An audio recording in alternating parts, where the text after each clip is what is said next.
우리가 일본의 이 압제 속에서 30년 넘게 살았습니다. 그러면서 언어가 바뀌고 문화가 바뀌고 그런 것을 경험했죠.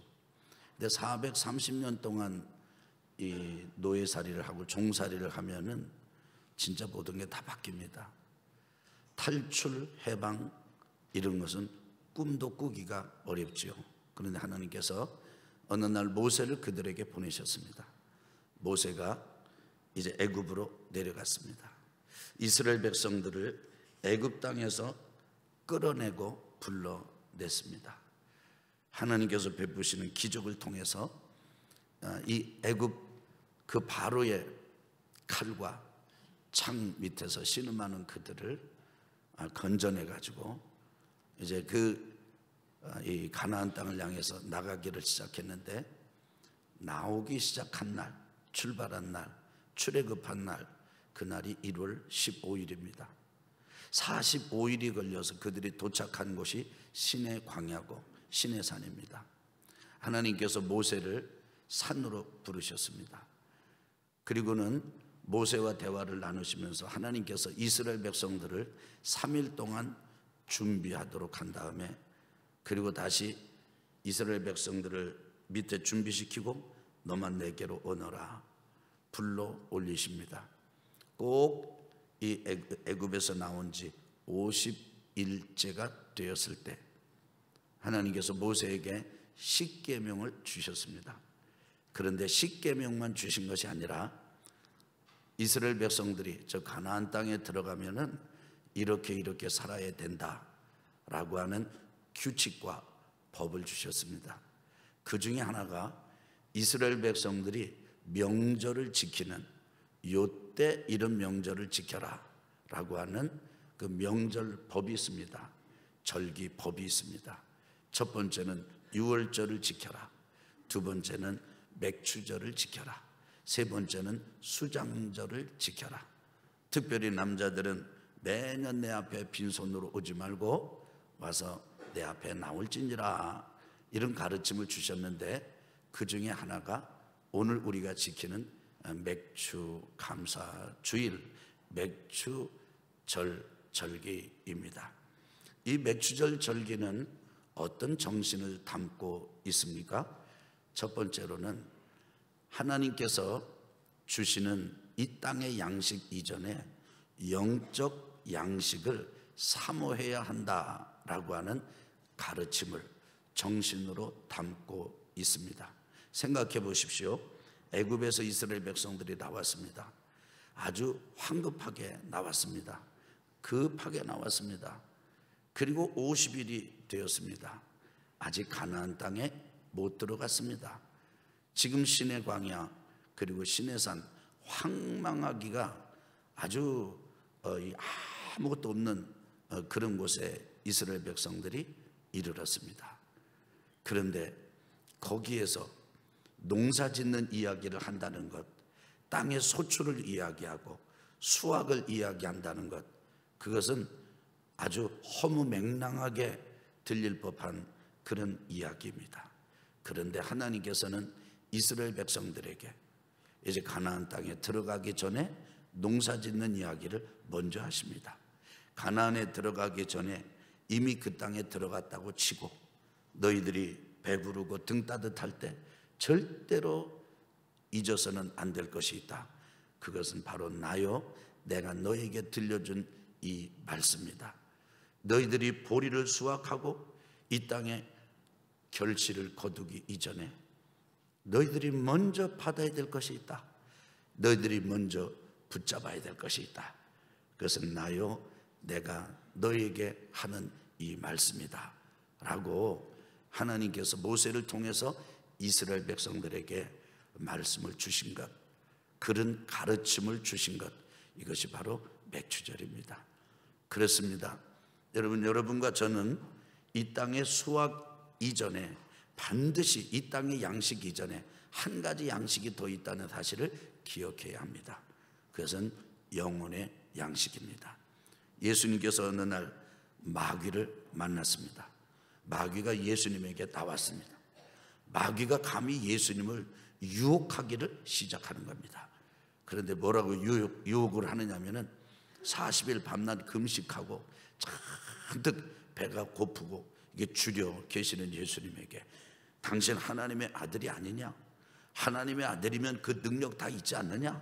이 돌들로 떡덩이가 되게 해라, 이렇게 유혹을 합니다. 하실 수 있었습니다. 그런데 예수님은 그 마귀에게 이제 대항하고 그 마귀를 대적하시면서 이렇게 말씀하십니다. 사람이 떡으로만 살 것이 아니요 하나님의 입으로부터 나오는 모든 말씀으로 살 것이니라. 진짜 사는 게 뭔지 아느냐? 사람은 진짜 사는 법이 있다. 그것은 하나님의 말씀으로 산다. 이 땅에 저 돌이 빵으로 바뀌는 것, 그것보다 더 소중한 것이 있고 더 귀중한 것이 있는데 그것은 바로 하나님의 말씀, 우리 영혼의 양식이다. 예수님께서 말씀하셨습니다.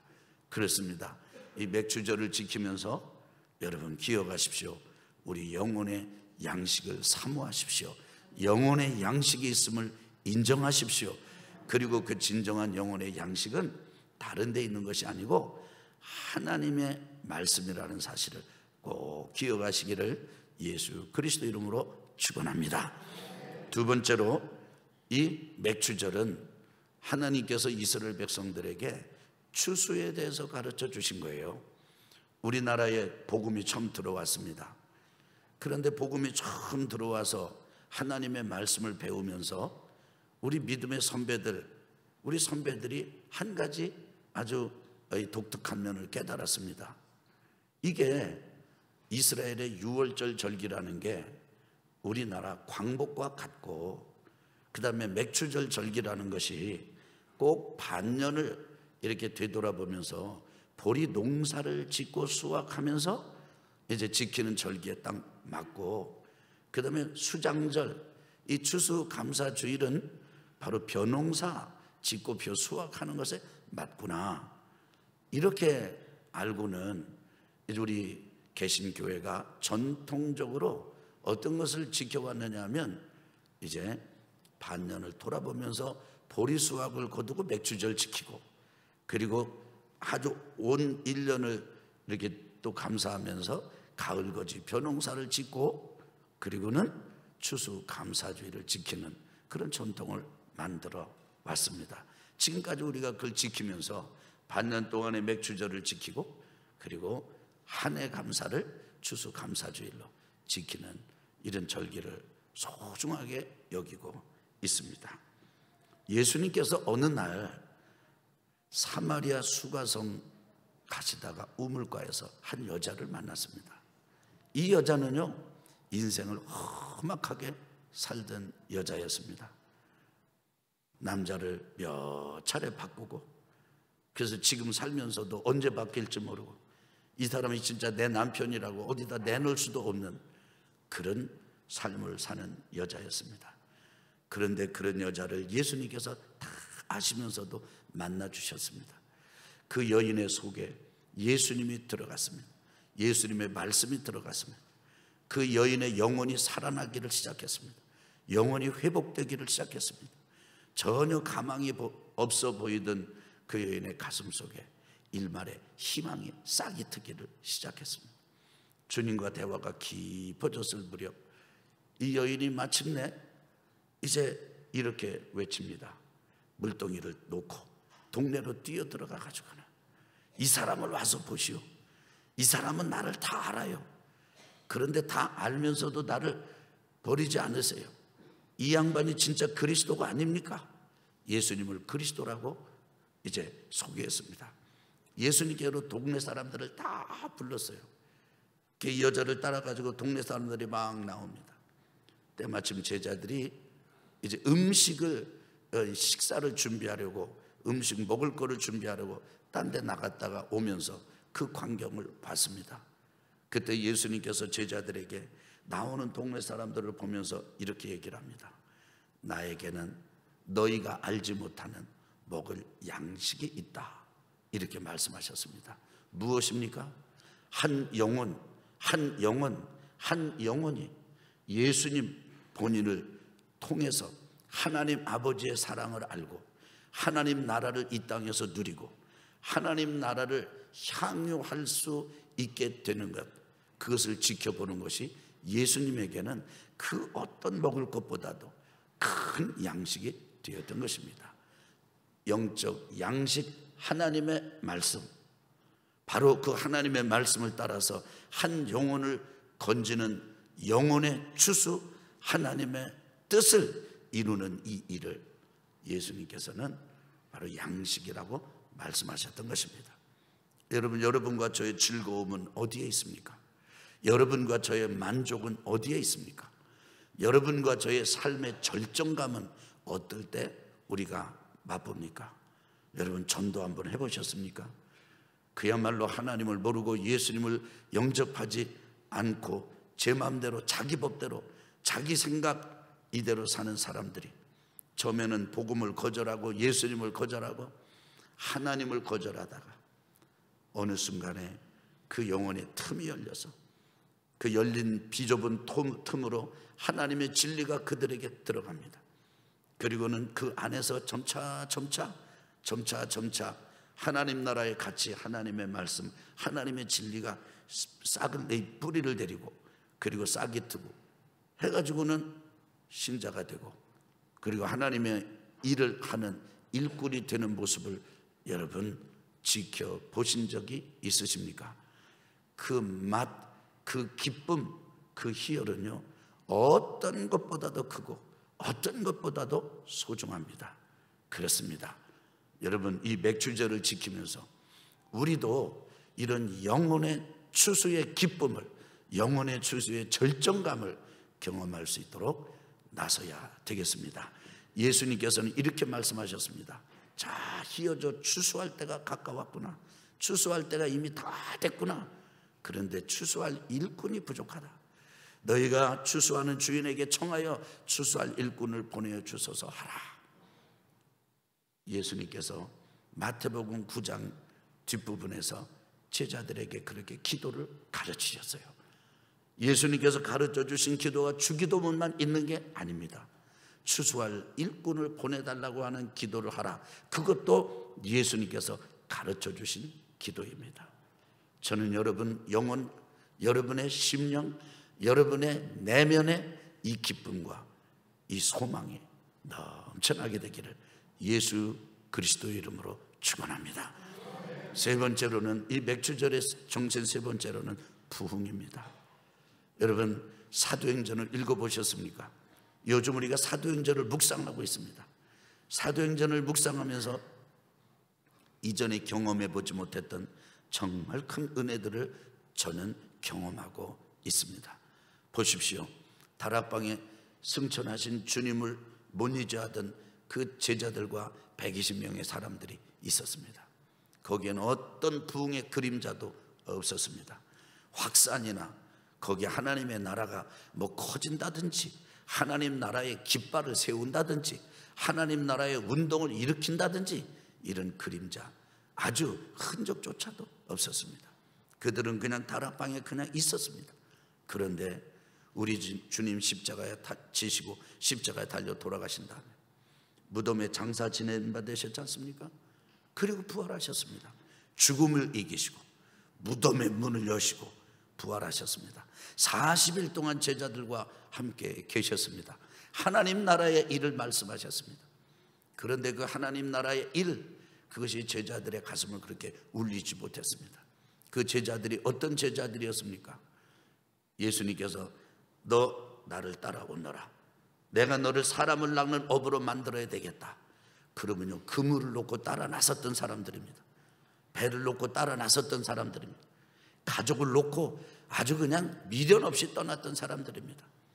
그런데 그 사람들이 부활하신 주님과 함께 있으면서도 부활하신 주님에 대한 신뢰와 믿음이 아주 크지 못했습니다. 식사를 할 때 예수님께서 책망을 하지 않고는 견딜 수가 없을 만큼 믿음이 보잘것없었습니다. 그런데 40일 동안 계시던 그 예수님 승천하셨습니다. 승천하시고 나서 열흘이 지났습니다. 50일이 지난 것입니다. 오순절날이 왔습니다. 그들은 다락방에 또 모였습니다. 근데 거기에 성령이 임하셨습니다. 급하고 강한 바람 같은 큰 소리로 임하셨습니다. 각 사람 머리 위에 갈라지는 불의 혀 같은 불로 임하셨습니다. 성령이 강력하게 강권적으로 역사하셔서 성령이 말씀하시는 것을 따라 말하지 않고는 견딜 수가 없었습니다. 그 120명이 변화됐어요. 그리고 그들이 하루에 3,000명 세례주고 신자를 만들어냅니다. 뿐만 아니라 남자만 5,000명이 이렇게 교회로 들어오는 부흥의 역사가 일어납니다. 무엇 때문입니까? 죽은 것 같았던 그들에게 성령이 임하시더니 이런 부흥의 역사가 일어난 것입니다. 그날이 바로 오순절 날입니다. 이스라엘 백성들이 애굽에서 나온 지 50일이 되었을 때 오순절 날에는 하나님의 법을 받았다면 또 이 제자들과 120명의 사람들이 오순절 날에는 성령을 받아서 부흥을 일으키는 기수들이 됐습니다. 그렇습니다. 바로 이 50일 이 오순절은 법을 받았고 그리고 영혼의 양식을 하나님의 말씀을 받았고 하나님의 거룩한 임재와 영광을 경험한 날이었다면 예루살렘 교회가 시작이 되고 큰 부흥을 경험한 날이기도 합니다. 이런 점에서 맥주절은 여러분과 제가 영적 부흥을 갈망하는 불을 붙이는 날입니다. 붙이는 절기입니다. 저는 이 시간 여러분에게 선포합니다. 저는 여러분에게 강력하게 도전합니다. 여러분의 영혼을 보시기 바랍니다. 여러분의 이름, 여러분의 외모, 여러분이 입은 옷, 그것도 여러분이 잘 살피셔야겠습니다만은 여러분의 영혼을 살펴보시기 바랍니다. 만약에 여러분의 영혼이 한 자루의 초라면 여러분의 영혼은 불이 꺼져 있는 초입니까? 불이 붙어 있는 초입니까? 불이 간신히 붙어 있는 초입니까? 활활 타고 있는 초입니까? 바라기는 여러분의 영혼에 불이 붙게 되기를 예수 그리스도 이름으로 축원합니다. 생각해 보세요. 다락방에 성령이 임하셨습니다. 근데 각 사람 머리 위에 갈라지는 불의 혀 같은 것이 임했습니다. 불이 붙어버린 거예요. 불이 붙어버린 것이에요. 여러분, 불이 붙기를 바랍니다. 불이 붙기를 바랍니다. 우리가 왜 죄에 대해서 그렇게 맥없이 무너지는가? 우리가 왜 죄에 대해서 그렇게 맥없이 타협해버리고 마는가? 그것은 우리 속에 불이 없기 때문입니다. 우리가 하나님의 말씀으로 데워지지 않았기 때문이에요. 냉랭하기 때문입니다. 식어버렸기 때문입니다.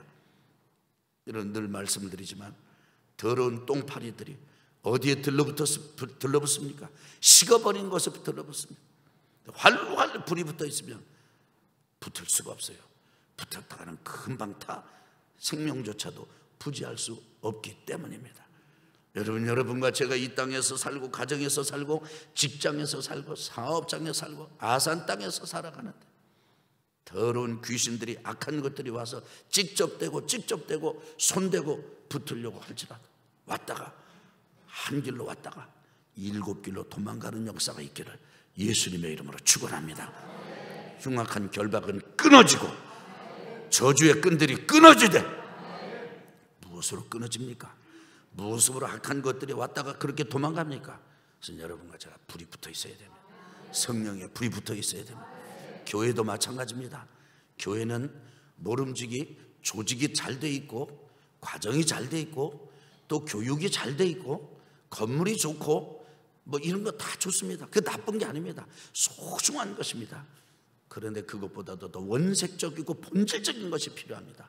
그것은 성령의 불입니다. 하나님의 은혜 안에서 우리가 불이 붙어 있어야 돼요. 그래서 누가 우리의 몸에 손을 댄다면 마치 뜨거운 쇳덩어리에다가 손을 대고 느끼는 느낌처럼 막 뜨겁다고 느낄 수 있어야 되지 않겠습니까? 누가 우리와 교제를 나누고 헤어졌다고 한다면 야, 그 사람 진짜 뜨겁다. 우리와 같이 예배를 드리고 이제 예배를 마치고 나갈 때면 야, 진짜 뜨겁다. 진짜 뜨겁다. 진짜 뜨겁다. 이렇게 할 수 있어야 되지 않겠습니까? 그래서 여러분의 가정과 우리의 가정과 삶의 현장이 우리 때문에 불이 밝혀지고 어둠이 떠나가고 더러운 귀신들이 떠나가고 하나님의 임재와 영광이 넘치는 거룩한 그런 처소로 하나님의 나라로 만들어가야 되지 않겠습니까? 한번 따라합시다. 영적 양식을 사모하라. 영적 추수에 충성하라. 영적 부흥을 갈망하라. 그렇습니다. 떡보다 먼저, 육신의 양식보다 먼저 하나님의 입으로부터 나오는 모든 말씀, 영혼의 양식이 먼저입니다. 이 땅의 수확이 먼저가 아니라 영혼의 구원이 먼저입니다. 뿐만 아닙니다. 이 땅의 그 어떤 다른 부흥 이전에 하나님의 영으로 우리의 심령이 먼저 살아나야 합니다. 나를 믿는 자는 그 배에서 생수의 강이 흘러나리라 말씀하셨는데, 이 요한복음 7장 38절의 말씀이 우리 속에 그대로 성취가 되는 이 맥주절이 되기를 예수 그리스도 이름으로 축원합니다. 지난주에 이미 말씀을 드린 바대로 저는 이번 맥주 감사 주일을 맞으면서는 예배당 건축에 대한 소망이 더 간절해졌습니다. 그런데 제 마음속에 이런 생각이 들었어요. 먼저 씨를 심자. 그래서 인도 오리사 지역, 그야말로 핍박이 일어나서 힌두 교도들에게 아주 그냥 많은 사람이 죽임을 당하고 순교를 당하고 예배당이 다 허물어지고, 그리고는 지금도 얼굴, 온몸에 흉터를 그대로 간직한 채 그 트라우마와 상처 속에서 신앙생활하고 있는 그들에게 예배당을 먼저 건축해 주면 좋겠다. 그런 생각을 가졌을 때 제 속에 먼저 탁 떠오르는 생각이, 야, 이거 장로님들이랑 먼저 의논을 해야지, 그런 생각이 들었습니다.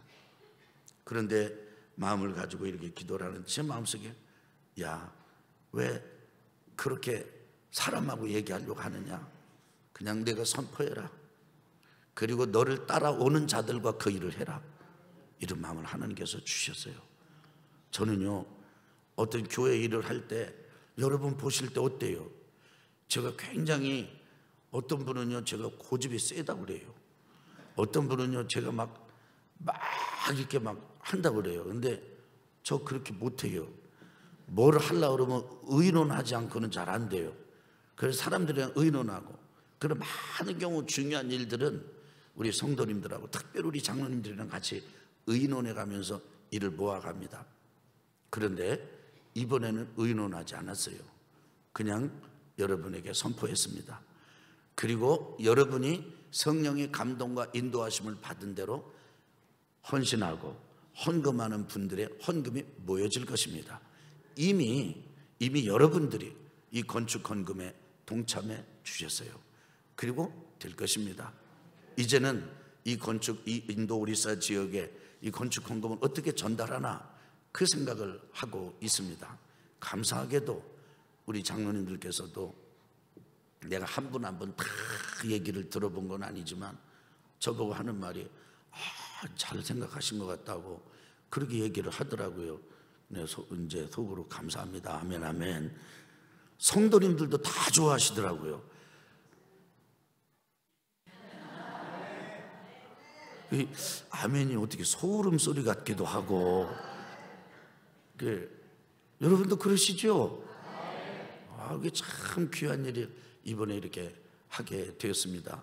참 헌금에 동참해 주신 여러분 감사를 드리고, 하나님께서 반드시 갚아주실 것을 믿습니다. 갚아주실 것을 믿습니다. 저는 이제 사역을, 이 목회를 하면서 제가 속이 상할 때가 있었어요. 그건 뭐냐면, 성도님들이 하나님 앞에 이렇게 예물을 드릴 때 그냥 너무 좀 이렇게 드리는 모습에 일부가 아주 마음이 불편했어요. 왜냐하면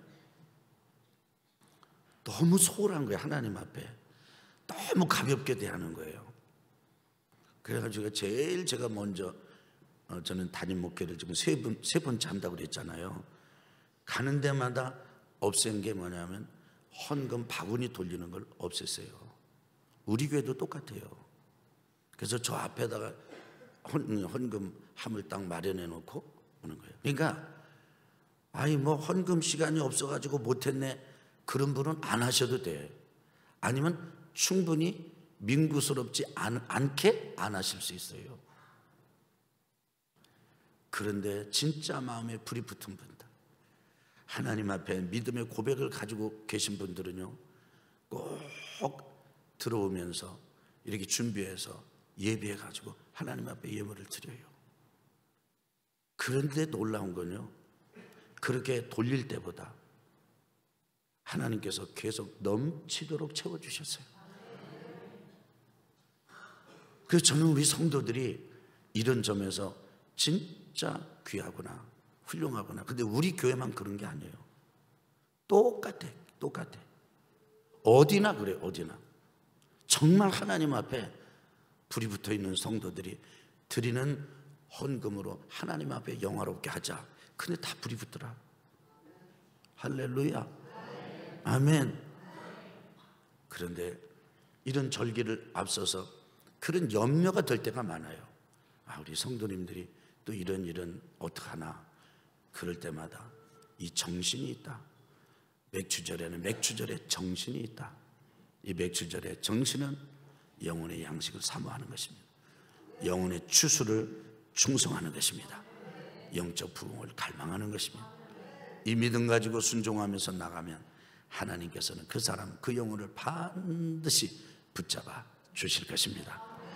그러면서 저 기도합니다. 하나님, 이렇게 심을 때 우리도 예배당 허락해 주세요.